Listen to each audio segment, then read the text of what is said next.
Di rumah emak saya itu dari lahir sampai tamat kuliah, baru saya merantau di Jakarta lah saya masuk listrik. Jumpat berarti dulu nonton film Si Unyil ya? Iya, tapi numpang ke orang. Pakai aki, Mas. Pakai aki. Jadi kalau kita nggak bayar aki, ditutup gordengnya. Jangan sampai tragedi Jepang hari ini terjadi di Indonesia karena 93% penduduk Jepang tuh geser ke kota. Dan Indonesia terancam. Desa bisa. Contoh nih, ada desa baru kemarin saya lepas ekspor rendang Jembe. Setahun 18 miliar loh pendapatan. Nah, saya lihat yang bergerak ini anak-anak muda semua nih, sarjana-sarjana. Mengalahkan pendapatan Jakarta. Tapi kalau sama Pemret masih dengan Pemret lah. Ya saya belum tahu gajinya berapa. Kalau kita tanya, atau kalau saya tanya, Jangan kenapa? kita, Anda Ya, aja, saya. Anda kenapa pergi ke Jakarta ya pakai Ini malah minumnya kecil. gimana? Jadi, minumnya bener-bener di nggak? silakan bener Bang. Jadi gimana? Ditarik. Ini gara-gara orang desa nih nggak ngerti nih. Gini, memang ini gelas kota maaf. Nah, selama ini desa ini hanya dimanfaatkan kalau lagi musim-musim kampanye sama pilpres. Banyak, Tapi soal banyak. Jadi saya banyak dapat pemberdayaan. laporan juga kalau Nah. pendamping desa itu terafiliasi dengan partai tertentu. Katanya kalau nggak masuk partai tertentu disuruh mundur, ya kan? Partai apa nih maksudnya? Ya itu lagi saya cari.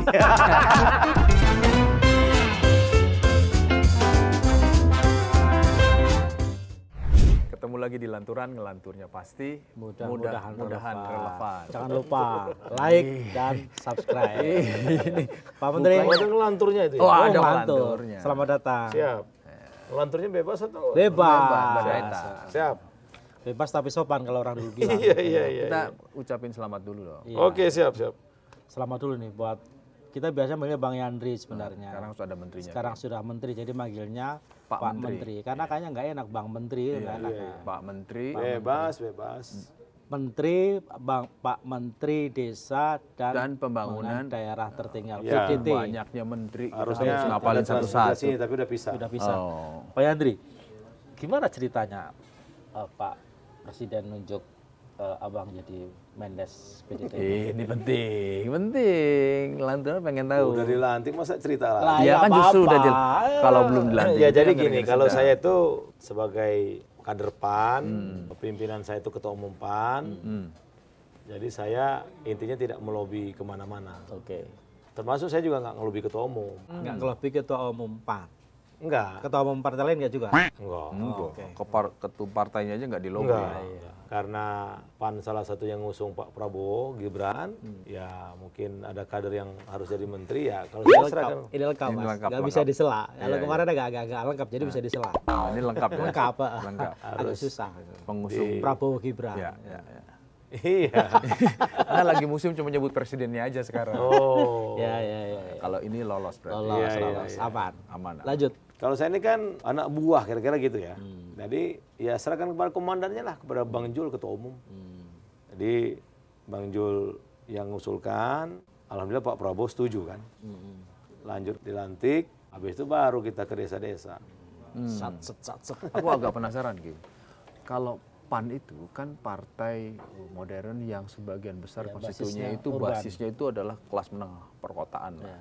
Orang-orang yang tingkat pendidikannya di atas. Ya. Terus sekarang Itu dulu ya, itu mungkin dulu. di awal Oh. reformasi PAN itu memang perkotaan, kampus gitu kan. Kalau sekarang ke desa. desa. Oke. Cerdas juga Bang Zul ya. Dan ini istimewa, Mas. Karena sebelumnya sorry kalau saya perlu dikoreksi. Sebelumnya itu kan Menteri Desa itu selalu dari PKB kan. Iya, Memang. tiga Dari kali. dari Aku awal bilang. gitu kan. Ini Aku baru pikir- ini adalah Bang Yandri adalah Menteri PAN pertama yang menduduki posisi Mendes PDT ini. Tempatnya saya kira memang pas saya di situ. Pas. ya. Saya kan Kenapa? lagi trending sekarang kan sejarah saya itu kan. Jadi tempat saya lahir itu namanya Desa Palak Siring. Saya lahir kan tahun 74. Dari tahun 74 sampai saya tamat kuliah 98 Di Bengkulu ya? Di Bengkulu. Ya, ya. Terus saya merantau ke Jakarta sampai tahun 2000. Dan di kampung kami itu memang nggak ada listrik, desa tertinggal. Jadi saya waktu dari lahir sampai kuliah nggak pernah lihat listrik di rumah, nggak pernah lihat kamar mandi, nggak pernah lihat televisi, nggak Berarti pernah kalau lihat kelahiran kompor. 74 berarti dulu nonton film Si Unyil ya? Iya, tapi numpang ke orang, Mas. Pak Raden gitu. Pakai Iya. kan pakai aki, Mas. Pakai aki. pakai aki. Jadi kalau kita nggak bayar aki, ditutup gordengnya, gitu loh, nggak bisa lihat. Gitu. Iya. Jadi baru ada listrik tahun 2000-an. 2000-an. Dan saya SMP nyebrang sungai, nggak ada jembatan kan. Sudah bisa merasakan betul. Ya, jadi makanya saya pas ditunjuk Bapak Presiden Prabowo ini, ya ini vision saya betul. Makanya saya sekarang kalau ke daerah mas saya nggak pernah nginep di hotel, nginep di kampung, di rumah warga. nginep ya. di desa. Makan, masak bareng. Bang, oke. Tadi kan udah diminta sama Pak Presiden untuk jadi menteri khusus untuk ngurusin desa dan daerah tertinggal. Nah, apa pesan apa atau target yang diharapkan Presiden ketika memilih Abang untuk di besi? Jadi gini, waktu saya dipanggil itu, Nah, ya. Pak Yandri terima kasih sudah bersedia membantu saya. Ya Pak, ini kehormatan, kemuliaan bagi saya Pak. Ini sangat strategis sekali yang Anda pimpin di desa. Ya Pak, siapa? Karena prinsip saya itu kan kalau membangun desa pasti membangun Indonesia kan. Ya. Nah itu diminta Pak Prabowo itu bagaimana desa-desa itu ya memang harus ditumbuh kembangkan. Kemiskinan kan banyak di desa, pengangguran banyak di desa, ya kan. Tingkat pendidikan yang rendah di desa. Kalau kita bangun desa pasti bangun Indonesia. Maka tagline Kemendes sekarang saya buat bangun desa, bangun Indonesia, desa terdepan untuk Indonesia. Bangun desa, Jadi bangun otomatis tuh Mas, karena 75.000 desa, kalau kita konversi dengan jumlah penduduk, itu 73% penduduk Indonesia itu ada di desa. Jadi 200 juta. 73%. Iya, 200 juta lebih ada di desa. Nah ini yang saya mau sampaikan nih. Ini mungkin buat anak-anak muda ya. Jangan sampai tragedi Jepang hari ini terjadi di Indonesia. Jepang malam ini kan mengalami tragedi kan. Kenapa saya bilang tragedi? Karena 93% penduduk Jepang tuh geser ke kota, urbanisasi. Tinggal 7% di desa. Sekarang nih, detik ini Jepang itu mengalami persoalan berat. Jadi rumah-rumah mewah, kalau waktu ramai itu harganya itu sekitar 20 miliar. Sekarang karena kosong, pemerintah jual yang harga 20 miliar itu dijual $500, nggak laku. Jadi kan cuma 7 juta. 7 juta. Dan Indonesia terancam. Desa kosong, bisa. Nah, Sudah ada tanda-tandanya dong. ada. Iya kan? Ada tuh apa artinya? Orang, anak-anak muda kan lebih condong atau anak-anak sarjana atau orang-orang yang punya pendidikan SMA ke atas kan malas tinggal di desa. Iya, dan gini, ini Bang, ini cerita ya misalnya. Saya kan orang desa nih Oh, misalnya. orang desa juga. Iya. Ah, desa. Salah satu Baru ngaku dia Baru salah. ngaku, makanya. salah satu Setelah desa- ada menteri yang Enggak, ngaku ya jadi memang desa. orang kota. Makanya. salah satu berasal salah satu desa di Pemalang misalnya. Oh, desa di juga daerah dong. saya Oh. itu rata-rata kalau dia udah selesai SMA, Udah cocok memang jadi menteri desa juga. ya mau, Iya, iya, mau benar-benar. dipertimbangkan lah. Dia berani ngomong setelah Pak Menteri Iya, orang iya, desa iya, gitu iya, loh. Jadi, enak, wah. Ntar menduluin kan. Oh, menduluin, iya, Nah, lah itu memang sebagian besar faktanya kalau di desa sendiri nih, Bang Yandri, itu kalau udah lulus SMA biasanya, kalau dia nggak kuliah, dia pasti urban Nah, ke Jakarta. benar. Jarang yang stay di sana itu, Betul. sangat jarang. Dan merasa terhina katanya kalau di desa. Betul, nggak pride gitu. Iya, loh. benar. Kalau ke Jakarta atau kemana Iya. pulang pas Gagah. Lebaran gagah. Udah pakai bahasa Jakarta lagi Lulu lulu. lah gitu loh. Kebalik Nah, lagi. oh Gua iya. sama lunya kebalik. dan sepertinya Gimana sih lu? Gimana sih gua? itu udah jadi Gua udah makan tren. belum? Iya. Nah itu gimana agar ngerem agar itu tidak terus Nah terjadi? gini, saya sudah memetakan. Jadi saya semenjak dilantik itu, saya hampir belum pernah ngantor nih. Ngantor di meja istilahnya kan. Tapi saya ngantor di desa-desa. Desa. Jadi saya sudah hampir 29 titik saya kunjungi. Belum 1 bulan. Dan saya bilang tadi saya nggak pulang-pulang. Gitu. Istilah saya itu belanja masalah. Belanja masalah, mapping potensi. Sebenarnya ada apa sih di desa ini? Gitu loh. Nah setelah saya lihat, sebenarnya potensi desa itu sangat besar Mas. Contoh nih, ada potensi desa wisata. Pendapatannya itu bisa 1 bulan tuh 500 juta. 500 juta. Ada. Atau juga ada desa baru kemarin saya lepas ekspor kendang jembe. Setahun 18 miliar loh pendapatannya. Ada lagi desa yang ikutin itu setahun 28 miliar. Nah, saya mau mereplikasi ini. Kenapa ini potensi sama bisa? Kenapa desa ini enggak? Nah, tentu kan persoalan kemauan dan komitmen aja nih. Nah, itu yang istilah saya itu mereplikasi. Jadi saya sekarang menularkan yang baik-baik di desa itu. Nah, saya lihat yang bergerak ini anak-anak muda semua nih. Sarjana-sarjana. Nah, istilah saya itu sekarang, ayo tinggal di desa, pendapatan melebihi kota. Gitu, Mas. Ini menarik. Itu loh, melalui badan usaha milik desa. BUMDes. Direktur, coba saya kemarin ke Sriwungu, Pringsiu tuh.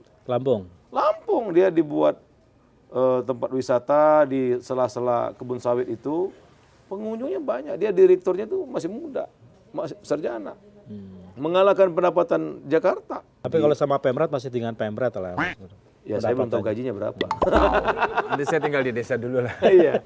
Nggak, tapi gini loh Mas. Kalau desa itu benar-benar kita potensinya itu kita masifkan, kita angkat ke permukaan. Terus jiwa para pemuda atau siapapun lah sarjana itu kita geser perasaan yang tidak minder tinggal di desa.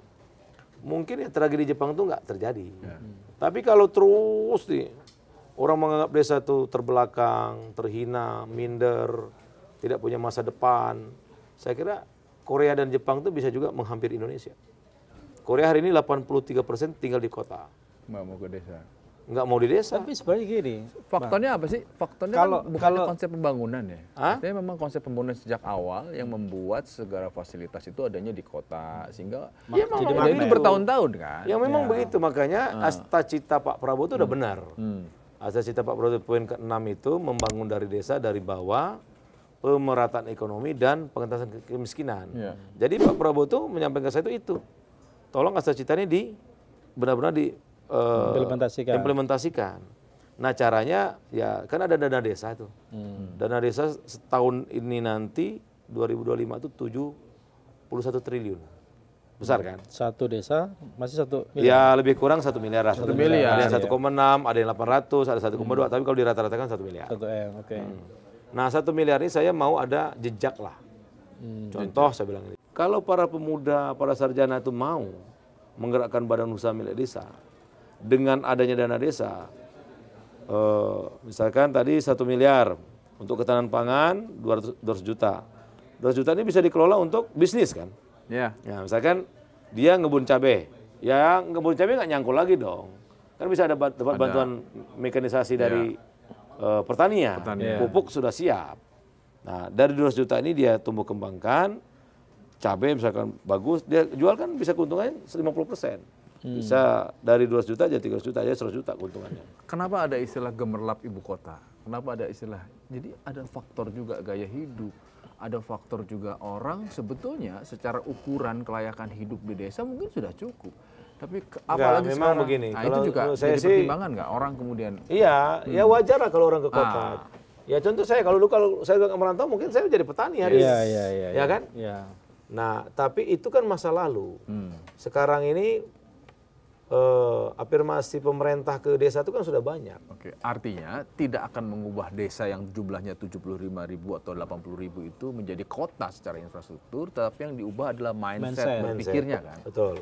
Nah, kita ingin pertaniannya maju, Oke. peternakannya maju. Tapi gini Bang, saya nggak tahu ya. Tapi kan kalau misalnya sebagian besar teman-teman yang saya tanya, misalnya memilih urban gitu ya.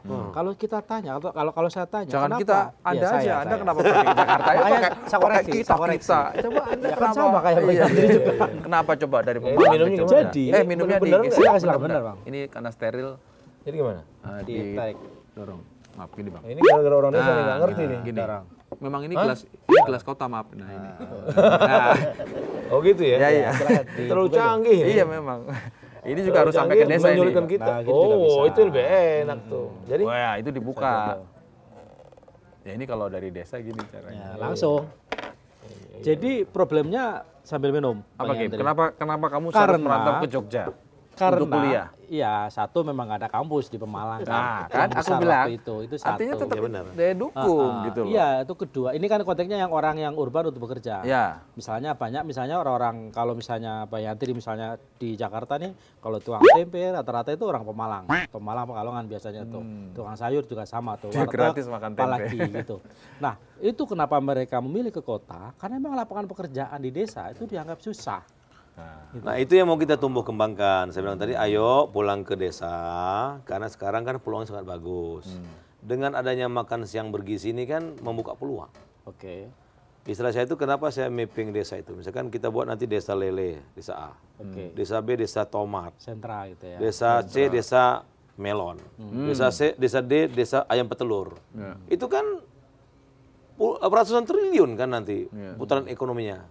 Dan sehari 1 triliun lebih itu makan siang bergizi. Nah itu maksud saya peluang gitu loh. Belum lagi kalau kita memang bagus kualitasnya bisa diekspor kan. Bisa lumbung pangan dunia nih Indonesia. Nah pemerintah sudah siap sekarang. Makanya saya kerjasama sama Menteri Pertanian, sama Menteri Kelautan untuk menopang perekonomian di desa. Itu sudah pasti, Bang, kalau supplier untuk makan siang bergizi itu emang bisa diambil dari Memang desa-desa UKM. itu. UKM. Iya wajib, Wajib. wajib. Bahan bakunya itu dari desa. Hmm. Biar nanti desa tuh nggak jadi penonton, gitu loh. Masa misalkan di Serang lah saya ambil, desa Seneng Hela. Masa satu pun nggak ada sih ambil peran di bahan bakunya. Ya ambillah apa rempahnya, Jadi kayak supplier. apa ikannya, kan, apa cabenya, apa tomatnya. Kan lahan banyak di pekarangan rumah boleh, di lahan-lahan nganggur boleh, di sawah boleh. Gitu. Nah, oke. Tadi Pak Yadri sempat menyinggung soal dana desa misalnya yang rata-rata 1 M. Nah, sampai hari ini kalau kita bisa lihat misalnya itu kan yang muncul, oke mungkin ada beberapa yang berhasil ya. Betul. Sebagian besar memang yang Mangkrak. berhasil itu untuk Pengelolaan. wisata, wisata lokal, wisata desa itu loh. Tapi juga lebih banyak atau sebagian besar ada yang itu tidak menghasilkan apa-apa. Kalau bahasa Pak Yadri tadi tidak ada jejaknya gitu loh. Bahkan kadang habis, kalau buat infrastruktur masih mending gitu loh. Kadang habis buat bancakan misalnya kan. Makanya belakangan kan ada aturan yang sangat ketat terkait dengan laporan dana desa itu sehingga warga atau desa itu kadang-kadang sampai takut untuk menggunakan. Nah, bagaimana memastikan nih Bang Yandri nih dana desa yang 1 miliar ini betul-betul produktif, tidak hanya konsumtif memang misalnya. harus kita akui pengawasannya memang selama ini masih lemah. 75.000 desa kan banyak. Berapa aparat harus kita kerahkan kan? Dengan item-item yang harus mereka periksa. Dan selama ini dibebankan kepada inspektorat kabupaten untuk memeriksa itu. Terkadang juga terjadi kongkal-ingkong. Nah sekarang saya sudah mendiskusikan di internal. Kemarin juga saya ke Mendagri, 2,5 jam rapat Mendagri hari Minggu lalu. Bagaimana dana desa ini transparansi itu bisa dipertanggungjawabkan. Jadi orang tinggal di desa itu bukan hanya kepala desa yang tahu, tapi mungkin dia sistem perbankan aja.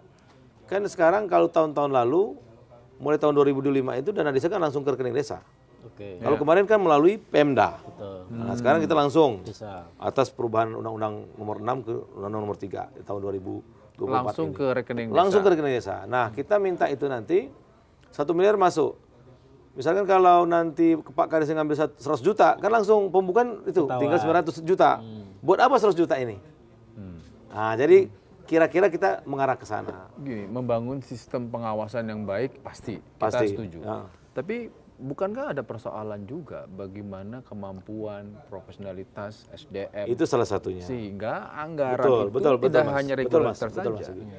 Jadi ya, saya sudah sampaikan juga itu. Terkadang kepala desa itu jadi itu bukan karena dia pintar pembukuan, bukan karena dia sarjana, tapi karena ketokohan. Betul. Kadang-kadang dari sisi pendidikan ya biasa-biasa, tapi kan di tokoh dipilih. Nah ketika dia menggunakan uang, menurut dia nggak salah. Tapi ketika disandingkan dengan standar pembukuan akuntansi, Ya. bermasalah. Nah, jadi istilah saya itu belum tentu penyelewengan itu karena mereka memang mau menyeleweng. Iya, memang motif. Karena ketidakpahaman. Iya, ketidakpahaman. Karena memang dia betul nggak itu. punya Jadi background. itu saya rasa salah satu kendala sekarang itu faktor SDM-nya. Tapi kan udah ada pendamping desa, Bang.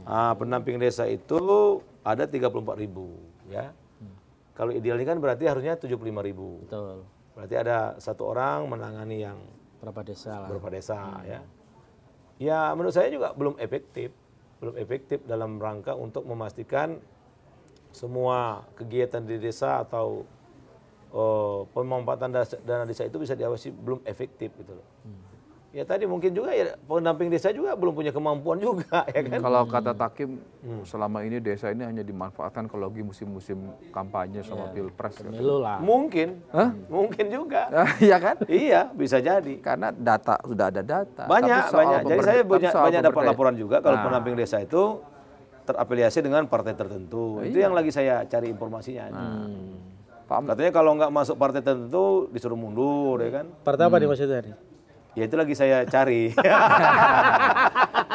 Oh gitu ya? Iya. Oh. Saya kan sering ke daerah nih. Iya. Menteri, apa?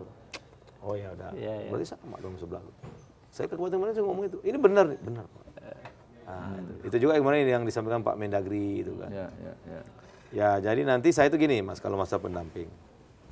Jadi saya tetap akan evaluasi. Sudah saya sampaikan juga di Raker Komisi 5. Yang baik kita kasih reward lah. Ya. Yang nggak baik punishment dong. Nah saya nanti mungkin juga karena ini saya ingin membangun desa itu sebagai desa entrepreneurship, mungkin item entrepreneur itu saya masukkan salah satu syarat. Tadi kan badan usaha milik desa, desa wisata, desa agro, ya kan, atau desa ekspor, ya kan. Jadi itu memang perlu mindset, ini bukan hanya sekedar mendampingi, tapi ada kolaborasi lah. Ada kemampuan individu pendamping itu untuk ngeh bahwa desa ini mau diapain. Ya kan, bukan hanya sekedar Tidak terima sekedar gaji. untuk Iya. mengawasi atau mendampingi Mengawasi. proses pelaporan saja. Dan ada gitu kan. ini juga loh yang banyak kampus itu memberikan masukan, menurut saya bagus ya. Artinya gini, Saya udah 2 kampus nih kerjasama nih. desa kita ini kan paling kaya dengan local wisdom, kearifan Lokal sistem, lokal. betul. Betul, Kita Mas. banyak desa-desa yang memang dari awal turun temurun. Luar biasa. Mereka sudah tahu bagaimana mengelola lumbung pangan dan sebagainya. Iya. Nah, yang kita khawatir kadang-kadang karena memang program negara, program pemerintah, kemudian dipaksakan seolah-olah harus modern, Oh, enggak, akhirnya mental. Itu gimana Saya begini. tantangannya? Tidak ada Saya bilang begini, penyeragaman. makanya saya kan mapping. Ya. Saya bilang swasembada pangan itu, sumber karbo itu tidak mesti padi. Oke, Jadi cocok. ya. Kalau sagu ya oke sagu. Cocok. Saya waktu makan di Kembang Belor, Kampung Kembang, Kecamatan Pacet, Mojokerto, itu saya makan malam nggak makan nasi, makan nasi jagung. Enak banget. Tak pikir nggak makan nasi tapi lontong. Enggak, nasi jagung. Nasi jagung Maksudnya, ya. Enak banget. Iya, iya, memang Di balai desa makannya. Iya. Pakai sayur pakis, pakai ikan lele, produksi semua. Nah jadi maksud saya itu sumber karbo itu tidak mesti beras. Ya. Ya bisa ubi-ubian, bisa sagu, bisa jagung, ya kan? Diversifikasi. Ada Ya. diversifikasi. Singkong, itu semua hidup di Indonesia. Ini menarik loh. Artinya ketika Pak Prabowo kan wanti-wanti ya di rapat kabinet pun soal makan gizi itu kan penting kan, dan desa menjadi tumpuan. Betul. Gitu kan. Saya tuh sempat kepikiran loh. Saya agak khawatirnya gini nanti karena memang program dan kita sudah trauma masa lalu. Selalu kalau top down itu kan begitu. Iya. Di daerah mana ya kayak tadi nasi jagung, pakis, ikannya ikan tawar. Tiba-tiba karena memang program negara di Penyeragaman. drop dari Ya. provinsi. Itu gimana Enggak. antisipasinya? Akan muncul nggak? Enggak. Jadi kemarin saya sudah juga, insya Allah dalam waktu dekat kami akan kerjasama dengan Badan Gizi Nasional, Badan Pangan Nasional. Tapi secara informal saya sudah diskusi. Oke. Tolong Pak Mendes katanya, usahakan bahan baku dari desa semua lah. Ya, ya. Gitu. Gerakan BUMDes atau koperasi, koperasi unit desa atau apa itu, sehingga kearifan lokal tuh benar-benar dimanfaatkan gitu loh. Ya. Jadi kalau di sini misalkan dia sukanya lele, ya jangan Betul. dikasih ayam broiler gitu kan, kira-kira gitu kan. Nah, jadi keanekaragaman itu menurut saya harus dipertahankan. Dan disitulah kita bisa mempertahankan wajah desa tadi. Kalau enggak berbahaya kalau penyeragaman. Aku sekaligus ngasih masukan kalau mungkin ini belum pernah ada loh. Saya pernah diajak bicara lah sama yang menangani makan. Pertanyaan, tolong kumpulkan dong ahli gizi. Nanya ke kita, terus saya bilang untuk apa? Kita lagi nyusun menu-menu di daerah. Ini kalau kementeriannya Pak Yandri bisa memunculkan, memetakan di desa-desa itu bahwa desa ini di wilayah ini. Potensinya Ini loh, apa? sekedar ini loh varian menunya kayak begini, Iya, dasarnya dari apa, itu keren banget. Jadi indeks menu makan gratis, Oh iya. makan gizi, bukan gratis, makan gizi. Jadi kalau yang disampaikan Pak Prabowo itu kan swasembada pangan itu sekali lagi tidak penyeragaman gitu. Yes. Swasembada pangan konteksnya bukan swasembada beras ya. Bukan, pangan. Pangan, bukan Pangan. beras. Oke. Pangan itu bisa jagung, bisa sagu. Kita tuh terdistract karena yang cetak sawah di Merauke itu Iya, food estate itu loh problemnya. semuanya beras gitu. Padahal Iya, enggak kan. karena ini secara beda konteks kan. kumulatif kan yang makan beras itu jauh di atas Ya, konsumsi dalam Ya, negeri yang tinggi. lain. Karena kayak saya ini kalau nggak makan beras, makan sagu udah berapa piring, tetap aja harus makan beras kan. Iya. Saya nggak- Makan ubi tuh, singkong udah 2 piring, tetap juga harus makan. berasa belum makan kan. Tadi kita udah setuju lah, artinya bahwa memang harus dibangun satu peningkatan SDM, kapasitas, dan itu memang harus sabar, tidak menabrak local wisdom. Betul. Karena itu kan sebetulnya fundamentalnya negara ini, Benar. bangsa ini. Nah, lalu yang paling sering kali didiskusi lagi, Pak Menteri sendiri aja baru desanya baru dapat listrik tahun 2000-an. Rasanya masih banyak kan? Masih. Nah, Jadi kita mau bicara itu existing sekarang desa yang nggak punya listrik itu 3.000. 3.000 desa. Dan menurut saya itu sebuah kesedihan buat kita semua. Di tengah iya. hiruk pikuk Indonesia mau 80 tahun merdeka kan, masih ada berarti Di kota lagi bicara soal Pak Menteri, di kota lagi ngomong soal tren mobil listrik. Iya. Tren di desa. Mereka bola aja nggak ada. Iya. Nah ini menurut saya ladang pengabdian kita lah. Saya punya komitmen. Saya sore ini juga banyak beberapa tamu saya di kantor dalam membicarakan bagaimana mempercepat pembangunan di daerah tertinggal, terutama kan kebutuhan dasar. Iya. Kebutuhan dasar itu ya listrik, air, pendidikan gitu loh. Kalau nggak kita ada intervensi secara serius, penyamaan perlakuan itu nggak mungkin bisa mengejar ketertinggalan. Misalkan kayak dana yang masuk ke desa. Ini udah desa mandiri, sama kita masukkan dengan jumlahnya ya. Misalnya di sini 1 miliar. Desa yang tertinggal 1 miliar, ya nggak akan ngejar yang 1 miliar ini. Iya. Ini harus lebih banyak. Harus ada ekstra di sini. Mungkin untuk listriknya. Dan listrik itu menurut saya sudah petakan. Kan ada tenaga surya, ada mikrohidro, kan, tenaga air. Malah mimpi saya itu kalau di situ ada sungai, di daerah-daerah tertinggal itu, udah masukkan belokkan menjadi turbin. Turbin kan nggak perlu pakai biaya kan untuk solar atau semuanya. Alirkan ke rumah, jadi listrik.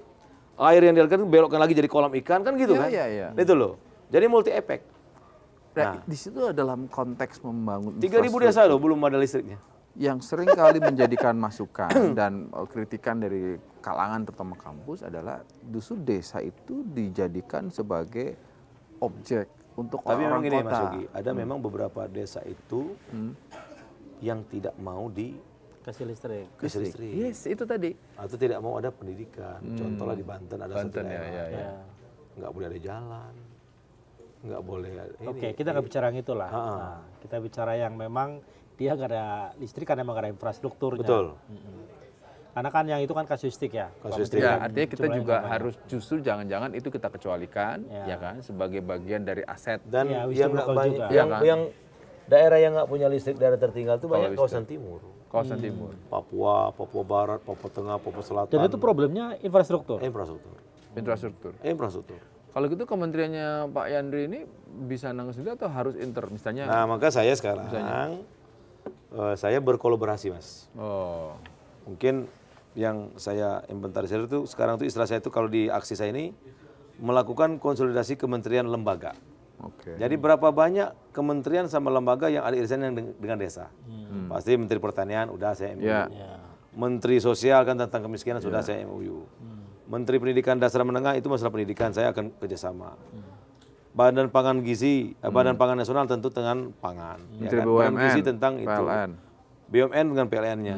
Terus kesehatan mungkin dengan stunting-nya. Ya kan? Kemudian Bappenas tentu perencanaan besarnya. PU tentu infrastrukturnya. Jadi saya sudah konsolidasikan itu memang kalau ini dikomunikasikan dengan baik, kolaborasinya Tapi bagus. Menteri HAM nggak ya? Iya, Kan enggak. minta dana paling besar tuh. Enggak kan? Jadi saya nggak akan ego, Oh iya. nggak akan ego minta dana besar. Yang penting ini terkonsolidasi aja. Oke. Ya. Jadi Mensos berapa sih masuk ke situ? Benar nggak penataan kemiskinannya? Jangan sampai orang yang berhak menerima nggak berhak, Ya. agak menerima. Tentunya nggak berhak justru menerima. Ya. Nah itu yang mau saya pastikan. Data. Data. Atau misalkan ada program Kementerian Pertanian, benar nggak itu? Subsidi pupuk. Subsidi pupuk sampai ke pertanian, ke petani bibit sampai enggak? Itu kan desa semua jadi objeknya, Ya. itu loh. Atau misalkan masalah stunting, benar nggak nih atau sekedar seremonial atau menghabiskan anggaran stunting. atau substantif? Ya, dan ada progresnya. Tapi Ya Pak itu. Menteri kita tuh harus ini ya, intinya memang kita harus mengakui bahwa yang terjadi selama ini belum di eranya Pak Menteri. Di semua departemen itu memang rata-rata mentalnya adalah ya sudah ini anggaran sekian. Habiskan anggaran. Pendekatan program. Jadi gini, Mas Pendekatannya Yogi, program. kemarin saya Sehingga- membuka workshop Nah, evaluasi akhir tahun tentang program Tekat. Tekat ini transformasi kampung ekonomi terpadu. Bekerjasama dengan IPAD. IPAD ini kan berkedudukan di Roma. Artinya pakai kita negara donor lah dengan bunga yang rendah. Saya sampaikan itu lagi training juga itu. Saya bilang, Bu Dirjen, jujurlah sama saya. Saya tahu, jangan asal puja-puji. Itu bilang, jangan asal menghabiskan anggaran. Saya tahu. Jangan pakai seminar terus ini Workshop, desa percontohan dipoto lapor itu akan saya cek sebenarnya. Selama itu mental itu tidak kamu akhiri, ini lah republik yang begini. Nah itu. Jadi saya merasakan itu. Jadi ada Bu Dirjen nggak tahu tuh kalau menterinya orang desa. Iya. Dan saya sampaikan itu, saya ini orang desa. Nah, iya. Saya udah keliling desa. Jadi mohon ada kejujuran di evaluasi ini. Yang mana angka baik, silakan baik. Yang angkanya jelek, katakan jelek. Itu kita jujur pada diri sendiri. Tuh, tadi profesor nanya, buat apa workshop? Udah dijawab nih, mana tadi? Udah dijawab nih. Mana masalahnya, mana solusinya gitu. Artinya workshop dan sebagainya itu baik, tapi juga belum kadangkala tidak ditempatkan sebagai prioritas solusi. Ya. Enggak, ini saya lihat mungkin program-program di Kementerian Lembaga itu banyak copy paste kali. Nah, Ya. Saya bilang, masa tiap tahun evaluasi itu aja sih, Bang? Kan ada evaluasi yang tahun lalu. Nggak ada, iya berarti memang nggak ada assessment, nggak ada pendekatan. Masa acara di hotel terus, Bang? artinya cuma hanya itu tadi. Ya pendekatan Regulator. program. Makanya waktu saja. Pak Prabowo rapat kabinet pertama itu jelas tuh. Kurangi yang seremonial. Kurangi itu diskusi-diskusi. Kurangi kunjungan luar negeri. Keras dia. Kurangi kunjungan luar negeri. Kurangi kunjungan luar negeri. Kurangi rapat-rapat di hotel itu benar. Jadi bayangkan itu. Perjalanan dinas kita itu kalau nggak salah kan 40 triliun. Ya. Perjalanan dinas 40 triliun. Kemarin Kementerian lembaga. Pak Menteri waktu belanja masalah kan gini, udah beberapa kali, udah mulai bisa dipetakan belum? Artinya atau Bisa. masih di awal? Apa Bisa. Jadi sebenarnya orang desa itu mau maju, Mas. sebetulnya Tapi sekarang? triggernya yang kurang. Mereka mau kalau kita datang tuh, makanya kenapa saya nginep di desa, Mas? Saya ingin menyatukan jiwa menteri ini dengan jiwa orang-orang desa. Itu dulu yang saya bangunkan, trust dulu nih. Oh, bahwa pejabat sekarang ini mau dong duduk sama kami. Mau dong diskusi di lesehan dekat sawah. Itu dulu yang mau saya bangun. Walaupun nggak mungkin 75.000 desa itu saya kunjungi. Tapi Ya, kan ya. dengan media sosial yang kuat, pemberitaan yang kuat, kemudian dengan jaringan kita yang kuat, ya saya ingin menyampaikan pesan bahwa saya ini orang desa, siap membangun desa, ayo sama-sama. Jadi ketika setelah kita kunjungi itu, mereka menyampaikan keluhan-keluhan. Nah, akhirnya dari keluhan itu kan saya kasih solusi. Setelah kasih solusi, mereka siap bergerak. Artinya tinggal bagaimana kita melakukan pendampingan sama pemberdayaan aja sekarang. Kalau dua ini kita sandingkan, sama pengawasan yang bagus, saya aku yakin desa itu maju semua. Dan urbanisasi itu akan otomatis tidak akan deras ke kota. Tapi sekarang kan orang, ya tadi, dana desa mungkin sekedar laporan di atas kertas. Manfaatnya nggak jelas. Akhirnya kan masyarakat jadi antipati. Ya kan? Iya mikirnya gitu, ada dana desa sama enggak sama aja gitu. Walaupun manfaatnya Artinya banyak. dana desa yang mereka dapat informasi dengan jumlahnya itu tidak sampai langsung ke Nggak dirasakan manfaatnya karena nggak produktif tadi gitu loh. Bahasa aku itu nggak produktif karena dia tidak empowerment itu loh, tidak memberdayakan Nah contoh nih, masyarakat saya desanya. dapat masalah itu kan. Kenapa misalkan ketahanan pangan selama itu nggak ada jejak? Nggak ada jejak tuh besar sekali loh. Dari kemarin kan 70 triliun. Kalau di menurut Permendes itu 20% ketahanan pangan, berarti ada 14 triliun untuk ketahanan pangan. Tapi kenapa nggak ada jejak? Setelah saya pergi ke beberapa desa tuh gimana? Oh ternyata misalkan nih, untuk ketahanan pangan itu misalnya ngasih bebek ke penduduk. Yang mau penduduk ya disembelih lah misalkan gitu kan. Nggak jadi betelor. Atau dikasih kambing, artinya kambingnya kan dijual. memang perlu dibarengi Strateginya dengan nggak pas. Nggak pas. Nah saya bilang edukasi. udah gini aja. Pakai BUMDes saja. Berusaha milik desa dikelola profesional. Kalau ada masyarakat yang mau jadi karyawan aja. Oh ya. Terus saya bilang kalau ini profesional, kalau dari modal 200 juta, nanti ada hasil produk yang dijual, kan balik lagi modal itu ada untungnya. Tapi kalau dibagi ke masyarakat itu hilang. Jadi kayak barang sekali pakai. Konsumtif. Ya itu loh. Nah ini salah satu yang saya dapatkan kemarin itu. Bang Hendri, ini kan Kemendes ini kan satu tadi kita sama sepakat ya strategis. Karena strategis sekali. berhubungan langsung dengan di episode masyarakat ini desa. semangat sekali nih karena Orang desa. kayak Orang desa. iya kayaknya. Sama orang desa. Cuman bedanya satu jadi menteri, satu jadi wartawan itu. Senang banget. Nasib beda. Nasib Iya. beda. Saya kemarin, bentar. Saya kan ke Bengkulu kemarin. Ini teman kuliah saya, teman dari SD malah. Iya, iya. Jadi saya pidato. Ini sebenarnya Azuri ini. Azuri ini teman saya tidur di masjid dulu. Kan saya jadi marbot dulu. Marbot masjid waktu SMA kan.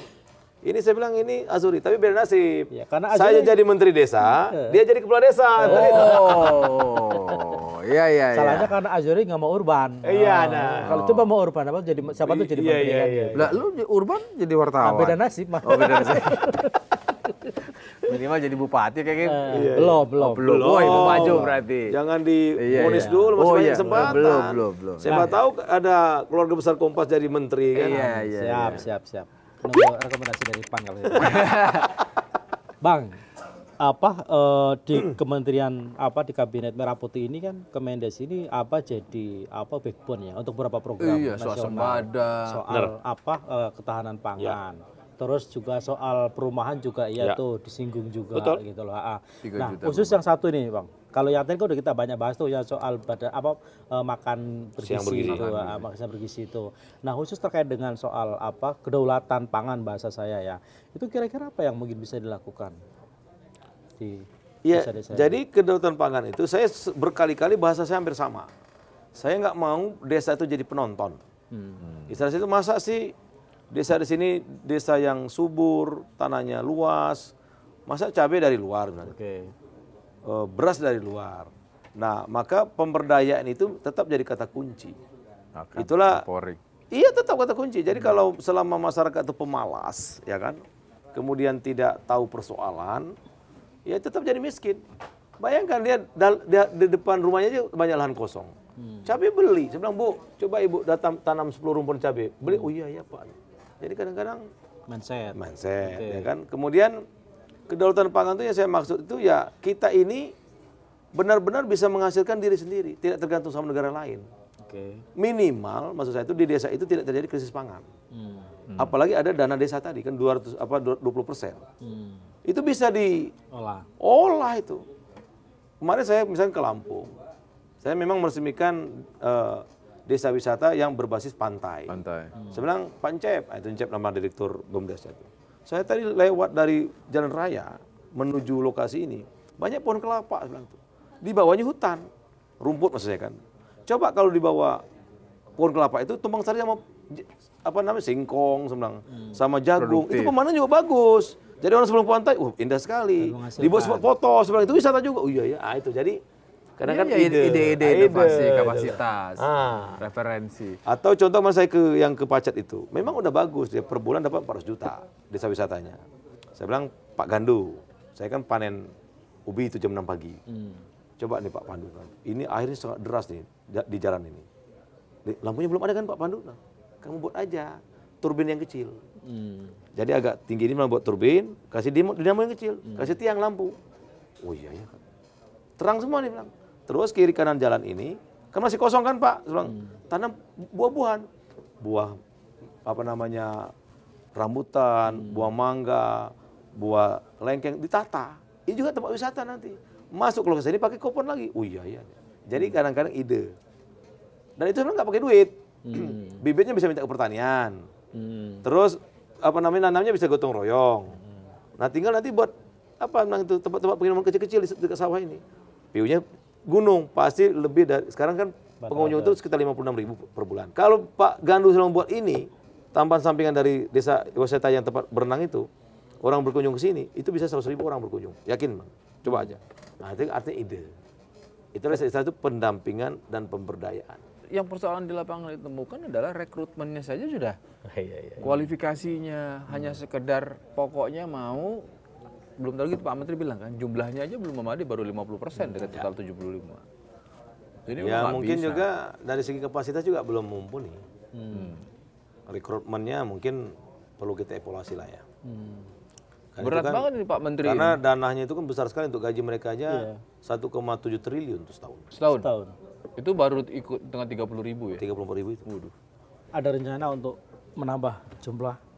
Ya tergantung anggaran, tapi saya memaksimalkan yang sudah ada dulu.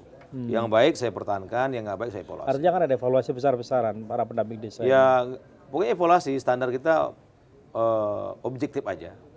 Apalagi saya mau masukkan item entrepreneurship itu kan. Jadi memang desa itu ya harus ada jiwa entrepreneurshipnya. Kalau nggak ada jiwa itu ya tetap daerah itu akan miskin. Pak Menteri, sampai sekarang nih setelah keliling-keliling, memang benar ya masih ada desa di Indonesia, aku jumlahnya nggak tahu, yang kelaparan itu benar.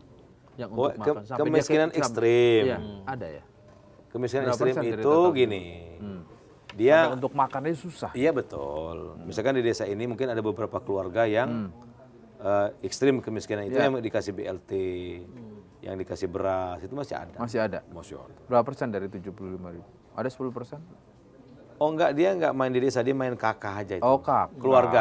Oh, Jadi misalkan keluarga. desa ini, Jadi mungkin nggak ada bisa 1-2 disebut keluarga desa yang ya? miskin ekstrim gitu loh. Oh, Bukan nggak bisa satu disebut desanya. desa. Oh, satu desanya hampir nggak ada kan? Enggak ada. Karena kan gini, kenapa desa dan Pak Prabowo menumbuhkan itu swasembada, pangan, terus kemudian infrastruktur perumahan. Narasinya Pak Prabowo itu secara kontras hanya bisa kelihatan kalau ada perubahan di wilayah desa. Benar. Iya kan? Benar. Dan itu bisa kelihatan. Jadi kalau desa Secara itu progres. wajahnya kita rubah, itulah keberhasilannya Iya, pemerintahan. pemerintah.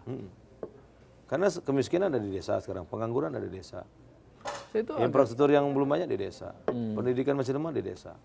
Jadi kalau desa itu dibangun, itu saya bangun desa, bangun Indonesia itu.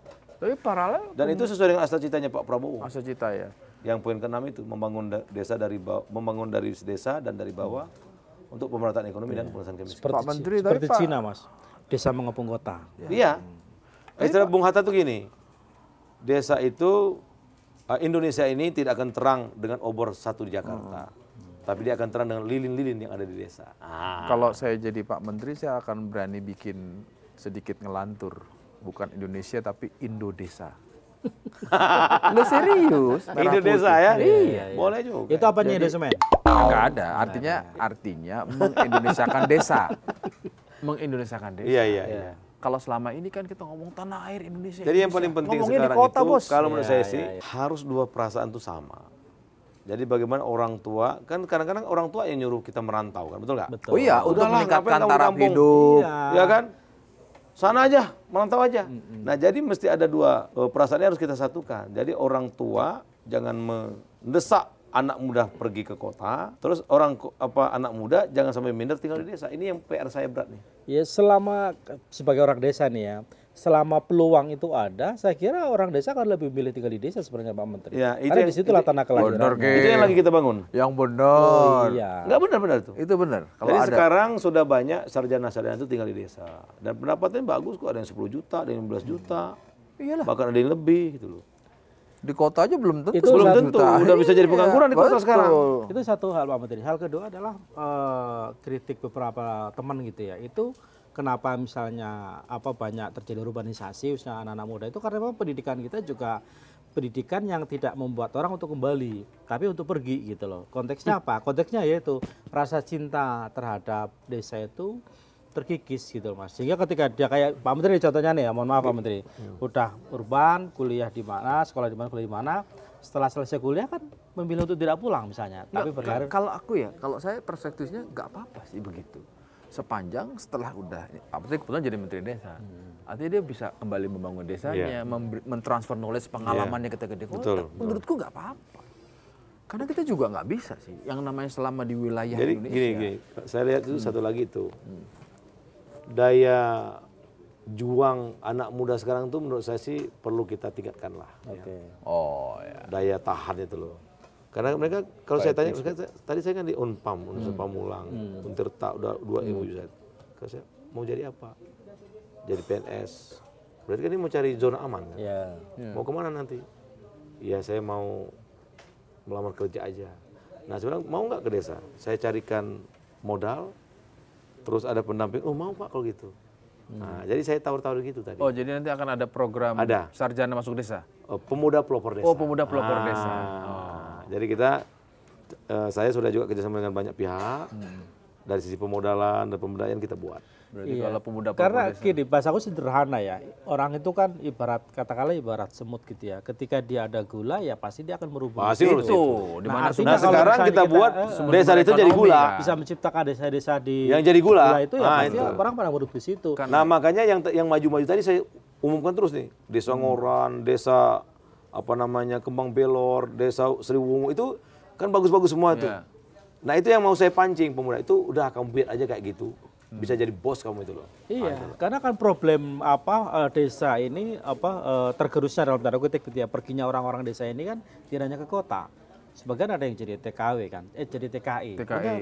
tenaga kerja Indonesia di luar negeri. Iya. Nah, Penyuplai itu kan terbesar problemnya desa. kan bukan karena pride, bukan karena gengsi, Karena kan? ingin tapi ya karena emang bertahan di hidup. desa Nggak bisa. dia nggak bisa Betul, bertahan, benar, gitu benar. loh. Nah itulah yang harus kita jawab tadi. Saya bilang sumber-sumber pangan itu kan sumber duit sebenarnya. Lah ya. Mana ada pengusaha-pengusaha besar di Republik ini kan hampir juga bergelut di bidang pangan, bidang perkebunan. Iya, iya. Ya kan? Iya, coba mana pengusaha yang nggak yang top di Indonesia? Banyak tapi mereka dalam skala besar gitu loh. Tapi problemnya lahan-lahan di desa juga udah mulai habis nih Pak Menteri. Jadi apa? Pabrik Jadi pabrik. Oh, itu yang Jadi perumahan. itu yang pinggir kota. Tapi kalau yang di masih banyak. masih banyak, luas sekali. Dan itu kebanyakan lahan tidur, lahan nganggur. Kan gini Kenapa lahan tidur, lahan nganggur itu? Ya mereka nggak punya modal, nggak punya skill. Tapi ini memang nggak bisa sendirian loh. Artinya desa mungkin juga mereka bercocok tanam, mereka berternak dan sebagainya. Tapi kenapa selalu nggak panjang? Kenapa? Karena emang daya saingnya dia nggak bisa daya saing. Satu lagi jadi persoalan. Iya kan? Jadi mereka kadang-kadang misalnya Kak, tomat. Iya. Waktu nggak musim tomat kan mahal tomatnya. Iya. Akhirnya kan mereka nanam tomat semua. Pas panen kan Ya anjlok. turun. Iya, supply Ngamuk demand. lagi. Jadi itulah maksud saya itu perlu mapping tadi. Apalagi saya kan udah kerjasama dengan TNI Polri sama Menteri Pertanian. Jadi nanti kan penampingan dari Babinsa dan Babinmas. Ya udah kamu kalau desa ini cabe, yang sebelah jangan cabe juga dong. Kalau cabe semua satu kecamatan ya busuk dong cabe kamu. Nah ini perlu pendampingan tadi. Gitu loh. Kalau akses gimana? Akses kayak akses infrastruktur Ya, gitu kan. transportasi misalnya. Artinya itu kan juga salah satu Iya persoalan. memang gini, kalau transportasi sih udah agak lumayan lah. Tapi masih ada kendala misalkan ya masalah sinyal, masalah apa. Ya zaman gini kalau nggak ada sinyal gimana kalau mau berhubungan dari luar. Masih ada sekitar 10.000 desa yang belum punya itu. Akses yang belum internet. terakses internet. Padahal ada Jadi daerah kalau sekarang terluar. kita berbicara apa namanya itu platform digital itu ya udah nggak masuk. ke situ. Jangan-jangan yang mereka itu malah lebih sehat mentalnya ketimbang kita yang terakses sama sosmed. Mungkin Itu mesti juga. diteliti juga Pak Iya, Menteri. iya. Nggak Artinya butuh kita healing. selama ini kita hanya melihat perspektif bahwa oh mereka ketertinggalan, terisolasi. Ternyata mereka lebih nyaman. Ternyata mereka lebih sehat, lebih nyaman. Kita Bisa yang juga tinggal tuh. di kota hari-hari lihat oh Bisa juga. boleh dicek itu sehingga Boleh. bahwa Ya, salah tapi kan problemnya kan kita sedang bicara soal pemberdayaan desa. Loh bukan. Indonesia ini kan harus didekati dengan yang tadi kalau kita ngomong semuanya kan high tech. Tapi kan orang Iya, harus iya. harus Belum tentu itu harus ya, oh iya. Harus ada juga high touch dong. Nah nggak aku balik ke Jepang nih coba. Nah, coba Jepang. 25% penduduk Jepang berusia 20 sampai 49 tahun berstatus lajang. Nggak mau nikah. Itu apa hubungannya sama desa dan kota nih Pak Menteri? Ya tadi, karena desa ditinggalkan, mereka pergi ke kota, himpitan di kota juga lebih kencang lagi sekarang pekerjaan susah, biaya hidup tinggi, ya udah ini lajang gitu loh. Nah jangan sampai kayak di Indonesia. Bukan karena itu ya. Yang urban cowok-cowoknya cewek-ceweknya Bukan. Bukan, jangan sampai kayak gini juga terjadi di Jadi, Indonesia gitu loh. bukannya dulu zaman Presiden Soeharto, itu program KB itu banyak gagal di desa-desa. Kenapa? Di desa nggak ada hiburan lain, selain bikin anak. Bikin anak doang. Nah, ketemu lagi di lantaran.